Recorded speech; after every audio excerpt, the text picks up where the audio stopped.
Iran इस्रायलचं युद्ध सुरू होऊन आज 24 दिवस झालेले आहेत, पण अजूनही ते युद्ध थांबण्याचं कुठं लक्षणं दिसत नाहीत. अशातच आज डोनाल्ड ट्रम्प जे अमेरिकेचे राष्ट्राध्यक्ष आहेत यांनी ट्विट केलं आहे की आम्ही 5 दिवस इराणवर जे हल्ले करणार होते त्यांच्या ऊर्जा प्लॅन्टवरती ते थांबवतोय आमच्या बाजूने. पण इराणनी आणि या संदर्भात आमची इराणशी बोलणी झालेली आहे असं त्या ट्विटमध्ये डोनाल्ड ट्रम्प यांनी म्हटलेलं आहे. पण इराणच्या फॉरेन मिनिस्टरने नाकारले आमची अशी कुठलीही ट्रम्पसोबत यांच्यासोबत चर्चा झालेली नाही आणि इस्रायली माघार घेताना त्या दिसत नाही आहे.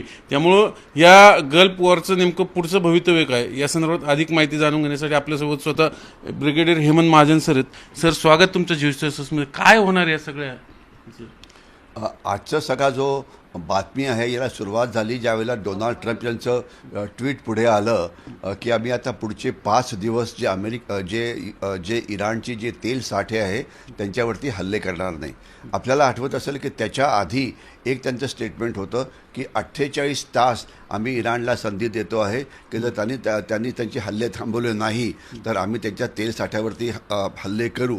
आणि हे 48 तास खतम व्हायच्या आधीच तुम्ही आता दुसरं स्टेटमेंट देता आहात की आता आम्ही 5 दिवस हल्ले करणार नाही. म्हणजे याचा अर्थ आता डोनाल्ड ट्रम्प यांची जी भूमिका आहे ही थोडी नरमाईची होते आहे असं दिसतं आहे. आज 23वा दिवस आहे आणि 23व्या दिवसामध्ये अमेरिकेला इराणची मिलिटरी क्षमता पूर्णपणे उद्ध्वस्त करायची होती. त्यांचं न्यूक्लिअर बॉम्ब जे होते त्याला बरबाद करायचे होते आणि इराणचे जे हल्ले आखाती देशावरती आणि अमेरिकेच्या बेसेसवरती होत आहेत ते त्यांना थांबवायचे होते. पण त्यांच्या या कुठल्याही युद्धामधल्या त्यांच्या एमला यश मिळालं नाही. 24व्या दिवशीसुद्धा इराण हल्ले करत आहे आणि युद्धाची तीव्रता कमी होण्याचं लक्षण दिसत नाही. याच्यामुळे असं दिसतं आहे की इराणकडे अजून जास्त लढण्याची क्षमता आहे 24 दिवस झाल्यानंतरसुद्धा. तर थोडक्यात आता डोनाल्ड ट्रम्प माघार घेत आहेत. ते म्हणत आहेत की तुमचा तेलाचा साठा आम्ही हल्ला करणार नाही. याचा अर्थ काय की तेलाचा साठा इराणकरता अत्यंत महत्त्वाचा असतो कारण सर्व त्याचे पैसे ते तिकडनं येतात. तर त्याच्यावर त्यांनी इराणला एक ढील दिलेली आहे की आम्ही तुमचा साठा बर्बाद करणार नाही. आणि अपेक्षा अशी आहे की याच्यामुळे इराण जे हल्ले करत आहे अमेरिकन बेसिसवरती किंवा इतर ठिकाणी ते थांबवेल. त्यांचं एक मिसाईल तुम्हाला आठवत असेल की त्यांनी एक दाखवून पण दिलं होतं की जे दिगो गार्शियाचा जो अमेरिकेचा बेस आहे तिथपर्यंतसुद्धा एक मिसाईल त्यांचं पोहोचलेलं होतं. आणि एवढंच नाही तर याच्या आधी त्यांचे जे आरोप प्रत्यारोप किंवा इन्फॉर्मेशन वॉरफेअर किंवा डिसइन्फॉर्मेशन वॉरफेअर जे चाललेलं होतं त्याच्यात इराणनी असं पण म्हटलं की आमच्याकडे अजून अशी काही शस्त्र आहेत की ज्याच्या मदतीने आम्ही हल्ला करू शकतो तुमच्यावरती. मी त्यांना म्हणायचं होतं की हायपरसॉनिक मिसाईल म्हणून एक प्रचंड लाँग रेंज असलेलं मिसाईल अजूनसुद्धा शिल्लक आहे इराणवरती आणि जर गरज पडली तर त्याचा वापर करून ते अमेरिकेच्या मुख्य भूमीवरतीसुद्धा हल्ला करू शकतात. एवढंच नाही तर त्यांच्याकडे अजून ड्रोनसुद्धा पुष्कळ आहेत. म्हणजे थोडक्यात इराणची लढण्याची क्षमता ही अजूनसुद्धा भरपूर आहे आणि अनेक दिवस युद्ध हे सुरू राहू शकतं. हे त्याचं थोडक्यात विश्लेषण आहे. तर म्हणून आता डोनाल्ड ट्रम्प माघार घेताना दिसत आहेत आणि ते सांगण्याचा प्रयत्न करत आहेत की आम्ही तुम्हाला आता संधी देतो आहे. आणि संधी देतो आहे म्हणजे काय की 5 दिवस आम्ही काय करणार नाही तर 5 दिवस तुम्ही पण काय करू नका. कारण सध्या जे सर्वात जास्त महत्त्वाची गोष्ट डोनाल्ड ट्रम्प करता आहे ती म्हणजे अमेरिकेतल्या लोकांचं त्यांच्याविरुद्ध चाललेलं ओपिनियन पोल. आपण जर बघितलं तर आज अमेरिकेतल्या 75% जनता ही डोनाल्ड ट्रम्प यांच्या विरोधात आहे आणि तिथे आता मिड टर्म इलेक्शन्स होणार आहेत. आणि तसं झालं तर डोनाल्ड ट्रम्प यांचा मोठा पराभव होईल निवडणुकीमध्ये. एवढंच नाही तर त्यांचे जे 2 अतिशय मोठे मिलिटरी ॲडवाईस होते, एक होते नॅशनल काउंटर टेररिझम सेंटरचे अध्यक्ष त्यांनी रिझाईन केलं, अजून एक होते त्यांनी रिझाईन केलं. आणि अमेरिकेमधली नोकरशाही अमेरिकेमधले अनेक जनरल्स आता म्हणत आहेत की डोनाल्ड ट्रम्प यांची जी युद्धनीती आहे ही पूर्णपणे चुकीची आहे आणि आपण काय करतो आहे आपल्याला माहिती नाही. आणि आपण असं एक जगाच्या समोर मोठं संकट आणलेलं आहे की त्यातून आता बाहेर कसं पडायचं याचं आपल्यासमोर काहीही उत्तर नाही. मी लढाई कशी थांबवायची याचं उत्तरच नाही. तर म्हणून म्हणजे आता डोनाल्ड ट्रम्प यांच्यावरती खूप मोठा दबाव पडतो आहे. तर मला असं वाटतं की त्यांनी हे जे म्हटलं आहे की 5 दिवस आम्ही थांबू तर ही म्हणजे ते दाखवतील की बघा इराणनी आता आमचं बोलणं ऐकलं, थोडी युद्धाची तीव्रता कमी झाली. त्यानंतर एखाद्या पुन्हा घोषणा करतील की इराणनी आमचं ऐकल्यामुळे आम्ही आता युद्ध अजून जास्त थांबवतो आहे वगैरे वगैरे. तर म्हणजे युद्ध थांबवण्याच्या दिशेने हे एक महत्त्वाचं पाऊल असू शकतं, असं एक विश्लेषण आपण करू शकतो. आणि तसं झालं तर फार चांगलं आहे. फक्त याच्यामध्ये दोनच महत्त्वाचे प्रॉब्लेम्स आहेत. एक म्हणजे इराणने जाहीर केलं की अशा प्रकारचं कुठलंही संभाषण इराण आणि त्यात झालेलं नाही आहे. त्यामुळे कुठलं संभाषण आहे, कुठली ही ट्रॅक टू डिप्लोमसी आहे, कुठले हे त्यांचे गुप्तहेर आहेत, कोण कोणाशी बोललं हे क्लिअर नाही आहे. आणि दुसरी गोष्ट, जे अमेरिकेचे जे सर्वात मोठे साथीदार आहेत इस्रायल, ते या युद्धात थांबायला तयार नाही आहेत. त्यांना सरळ लेबनॉनमध्ये जे हिजबुल्ला वगैरे आहे त्यांचं त्यांना नुकसान करायचं वगैरे. तर त्याच्यामुळे तसं म्हटलं तर ही जे माघार आहे डोनाल्ड ट्रम्प यांची, हे जगाच्या दृष्टीने चांगलं आहे, कारण यामुळे युद्धाची तीव्रता कमी होऊ शकते, प्रोव्हायडेड इराणसुद्धा त्याच्यावरती अंमलबजावणी करेल आणि प्रोव्हायडेड इस्रायलसुद्धा त्यांचे जे हल्ले चाललेले आहेत ते डोनाल्ड ट्रम्प यांच्या प्रेशर खालती येऊन ते हल्ले थांबवेल. जर असे हल्ले थांबले, हल्ल्याची तीव्रता कमी झाली तर जगाकरता हे चांगलं आहे, कारण जगाची अर्थव्यवस्था उद्ध्वस्त झालेली आहे.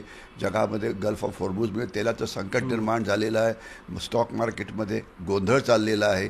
ते जगाकरता चांगलं आहे असं नाही, हे भारताकरता सुद्धा चांगलं आहे. तर आशा करूया की डोनाल्ड ट्रम्प यांच्या स्टेटमेंटमुळे आता युद्धाची तीव्रता कमी होईल आणि काही दिवसामध्ये थांबूसुद्धा शकेल, ज्यामुळे शांततेच्या दिशेने एक महत्त्वाचं पाऊल आपण पुढे टाकलं असं विश्लेषण आपल्याला करता येईल.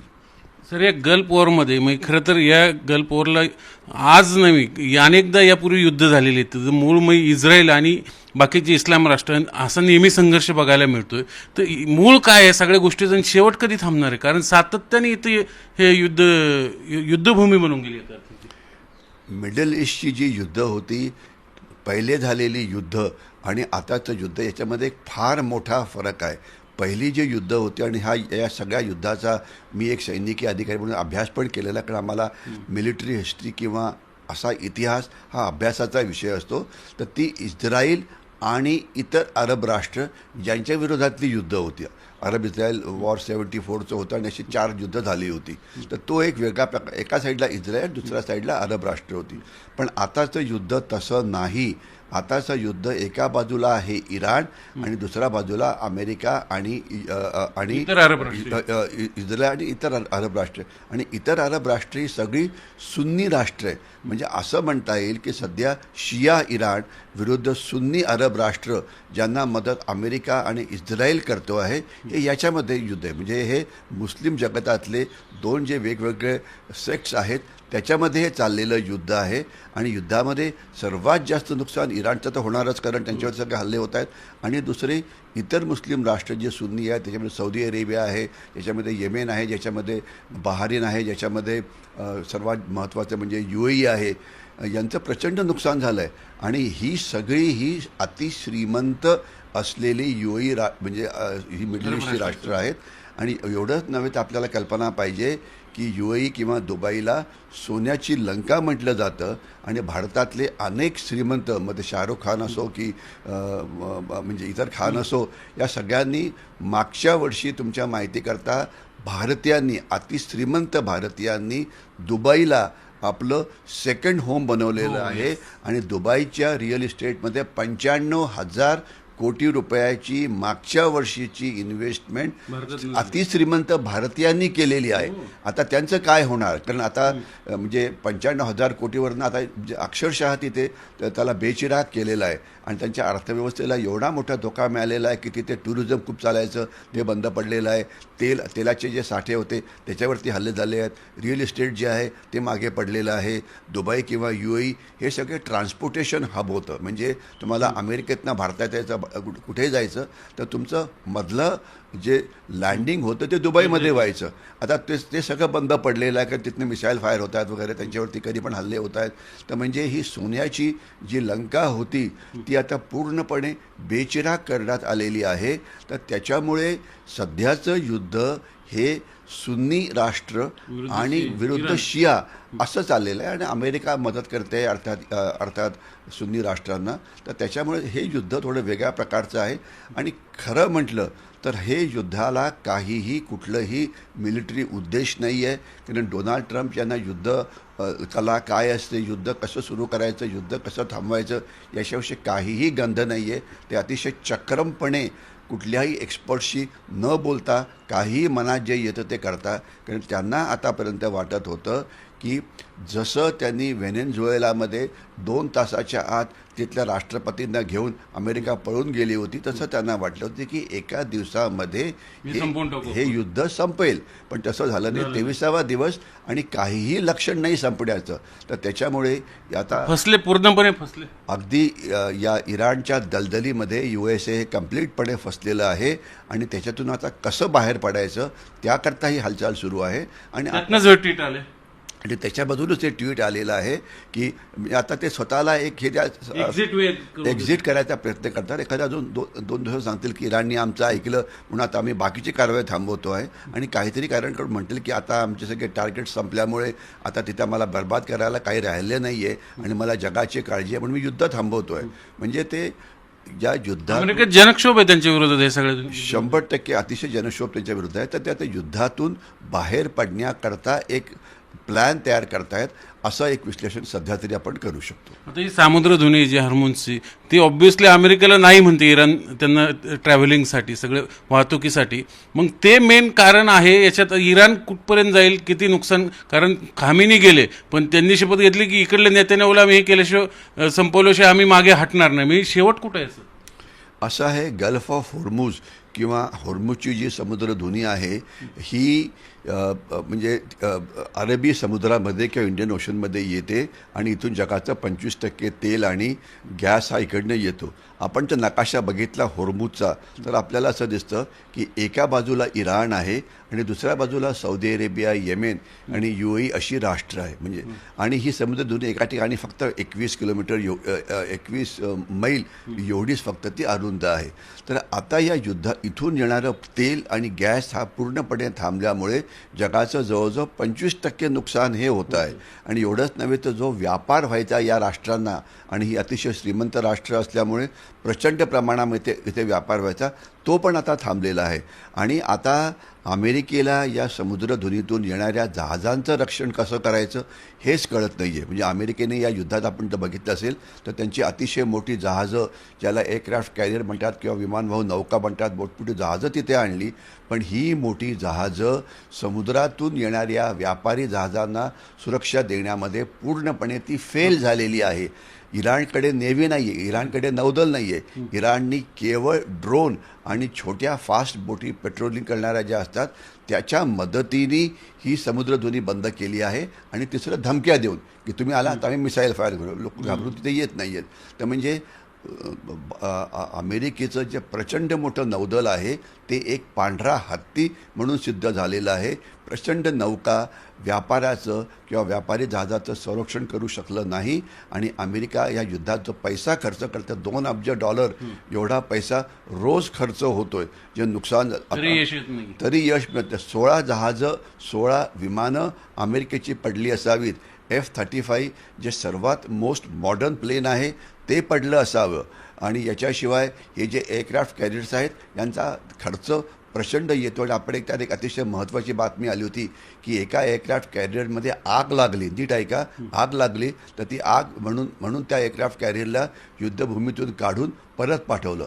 तर असं एक मानलं जातं की ती आग लागली नसावी, अमेरिकेच्या खलाशांनी ती लावली असावी, कारण त्यांना या युद्धात लढायची इच्छाशक्ती नव्हती. म्हणजे अमेरिकन सैनिक दमलेले आहेत. काय होतं एक लक्षात असायला पाहिजे, एअरक्राफ्ट कॅरियरमध्ये म्हणजे राहणं, युद्ध करणं हे सैनिकांकरता थकवा देणारं असतं. आणि आता जवळजवळ 280-85 दिवस ही एअरक्राफ्ट कॅरियर्स आणि खूप मोठा काफला आहे हा सध्या पाण्यातच आहे. तर त्याच्यामधले असलेले सैनिक सगळे दमलेले आहेत आणि त्यांची युद्ध करण्याची क्षमता मानसिक दृष्टीने खूप कमी झालेली आहे. कारण एक 100-150 दिवस झालं की थकायला होतं आणि इथे तर डबल वेळ झालेली आहे. तर त्याच्यामुळे एवढं प्रचंड नौदल हे एक पूर्ण हत्ती ठरलं आहे. आणि त्याच्याविरुद्ध जी शस्त्र वापरली इराणनी ती फक्त होती ड्रोन्स की जे अतिशय स्वस्त असतात, आणि दुसरं मिसाईल म्हणजे अतिशय स्वस्त शस्त्रांच्या नीतीच बदलून टाकली. सगळी स्वस्त शस्त्रांचा वापर करून महागड्या शस्त्रांचा इराणनी या युद्धामध्ये प्रतिकार केला. पराभव केलेला आहे आणि ग्राउंड युद्ध म्हणजे जमिनीवरती युद्ध करण्याकरता अमेरिका कधी तयारच नसतं. म्हणजे आपण जर बघितलं आपली जेवढी सगळी युद्ध आहे सगळ्या युद्धामध्ये भारतीय म्हणजे इंडियन आर्मी सर्वात मोठा भाग घेते. नुसतं हवेतून मिसाईल फायर करून काही होत नसतं, कारण मिसाईल फायर करेल तिथे जर कोणी लपले असेल तर ते मारलं जाईल, परंतु तुम्हाला जमिनीवरती जायलाच पाहिजे हो, शेवटी जमीन कॅप्चर करायलाच पाहिजे. पण ती लढण्याची हिंमत आणि क्षमता तुमच्याकडे किती मोठं सैन्य बळ याला काय अर्थच राहिला नाही आता हे सगळे ड्रोन याच्या. शेवटी आकाशातून युद्ध जिंकता येत नाही. हा एक अतिशय मोठा याच्यामध्ये आपल्याला धडा मिळतो आहे. अफगाणिस्तानमध्ये सुद्धा केवळ आकाशातून मिसाईल्स आणि ड्रोन्स फायर करून अमेरिकेने युद्ध जिंकण्याचा प्रयत्न केला, ते तिथून पळून गेले. जर तुम्हाला युद्ध परिपूर्ण पद्धतीने जिंकायचं असेल तर तुम्हाला जमिनीवरती हल्ला करून तिथे ऑपरेशन करून तुम्हाला ते जिंकावं लागतं. म्हणजे या युद्धामध्ये कमीत कमी जमिनी युद्ध जे करायला पाहिजे ते असायला पाहिजे की गल्फ ऑफ हॉर्मुझच्या बाजूनी जे दोन्ही किनारे आहेत त्या किनाऱ्यावरती जर अमेरिकन सैन्य बसलं तर त्या दोन्ही बाजूनी कोणी फायर करू शकणार नाही. तो एक भाग असू शकतो. किंवा जे इराणचे 2-3 मोठी बेटं आहेत की जिथून त्यांचं 90% तेल तिथे निर्मित पोहोचताच येत नाही. पण अमेरिकन हां, तर हिंमत लागते त्याच्याकरता. ते पोचतील की नाही म्हणजे त्याकरता तुम्हाला जमिनीवरती ऑपरेशन करावं लागेल. ते करायची सध्या तरी अमेरिकेची हिंमत नाही. ते पण लक्षात ठेवा, त्यांनी 2-3 जहाजं हलवलेली आहेत आणि त्यांचं जे 2-3 हजार सैन्य जे आहे ज्याला ॲम्फिबियस लँडिंग करता तयार आहे ते, पण ते करतील अशी शक्यता मला तरी वाटत नाही. कारण याच्या आधी अमेरिकेने जमिनीवरती शेवटचं युद्ध केलं होतं व्हिएटनाममध्ये असताना. याच्यानंतर त्यांची जेवढी युद्ध झालेली आहेत ही फक्त आकाशातनं मारली आहे. कारण जमिनीवरती युद्ध झालं तर सर्वात मोठं काय होतं की सैनिक मारले जातात, नुकसान खूप होतं आणि मनुष्यहानी होते आणि जे अमेरिकेतली जनता कधीही त्यांना माफ करणार नाही. म्हणून ते केवळ तंत्रज्ञानाच्या मदतीने, मोठ्या शस्त्रांच्या मदतीने केवळ आकाशातून युद्ध जिंकायला मागतायत, जमिनीवरती ते यायला तयार शक्य होत नाही त्यांना. आणि त्याच्यामुळे हे युद्ध जिंकणं त्यांना हे जवळजवळ अशक्य आहे. आता त्यांना काहीतरी नाटक करावं लागेल की बघा आम्ही त्यांचं खूप नुकसान केलं आणि आता ते आमचं ऐकतायत, आम्ही युद्ध थांबवतो. मी त्यांना आता काहीतरी युद्धाच्या फेल गेले थोडक्यात. हे डोनाल्ड ट्रम्प आणि अमेरिका त्याच्यामध्ये नक्कीच पराभव झाल्याच्यात काही डाऊट नाही आहे.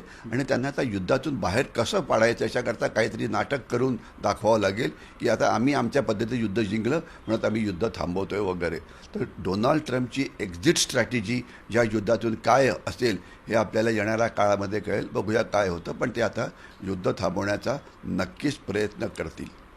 हे होते महाजन सर. यांनी अगदी सविस्तर सांगितलं गल्फ वॉरमध्ये नेमकं चाललंय काय आणि पुढे काय होऊ शकतं आणि डोनाल्ड ट्रम्प यांची युद्धनीती कशा पद्धतीने त्यांची फसगत होत गेली. इथून पुढे त्यांना सुरुवातीला वाटलं की आपण एका दिवसात सगळं संपून टाकू, खामेनींना मारून टाकून, पण तसं झालं नाही. इराणने शरणागती पत्करली नाही, उलट ड्रोनच्या हल्ल्याद्वारे आणि मिसाईलच्या हल्ल्याद्वारे जेरीस आणलं. फक्त अमेरिका नाही तर इस्रायल नाही तर इतर जी अरब राष्ट्र जी त्यांच्या बाजूने गेली होती जी एरवी त्यांच्यासोबत असायची, म्हणजे एकटा इराण यांना अक्षरशः जेरीस आणताना दिसतोय. त्यामुळे गल्फ वॉर संपण्याच्या दिशेने डोनाल्ड ट्रम्प नेऊ पाहतायत का, त्यासाठी हे ट्विट केलं आहे का, अशी एक निमित्ताने आपल्याला एक चिन्ह दिसत आहेत ह्या सगळ्या युद्धनीतीमध्ये. व्हिडिओ जर्नलिस्ट विकी कांबळेसह चंद्रकांत फोंदे, जे मीडिया, पुणे.